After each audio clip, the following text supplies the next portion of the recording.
oyo réellement ba yekoluka botala oyo cadavre ba uto zoye kuna na yanda na hôpital ba memiye botala comment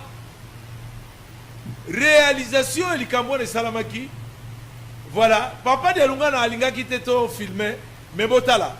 regardez comment ça souffle ya mutu regardez s'il vous plaît ba miracle na bino ya kokosa botalaka botala 1 2 3 4 keba omoni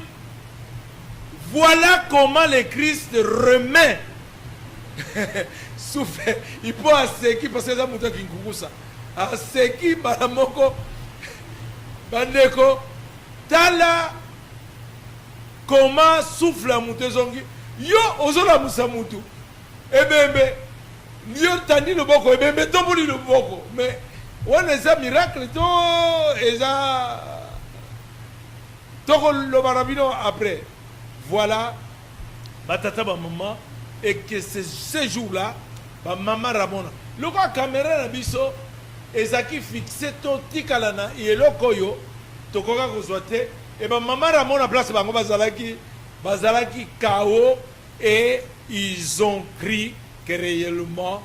yeyo batata ba maman un vieux botala ndenge zalaki tala ndenge vieux apicré mais la papa de Lungana à ce moment là il n'avait plus la force pour être à Koka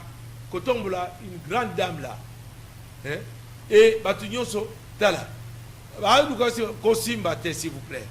papa Kayombo Longwana hein? Allez tala botala mais papa de Lungana na âge na yewana botala comment a kangiera musisa wana et potika kokosa biso bandeko mais voilà et à Télémi atikate parce que azo remettre la vie voilà asibikaka hein botala pa de ndenge zo tala tremblement na yoana yoka chimie wana ezaki chimie moko ya ko blaguer et c'est comme ça ba to ba betaka mabaku l'émission à vendredi na laksaki bino pona nini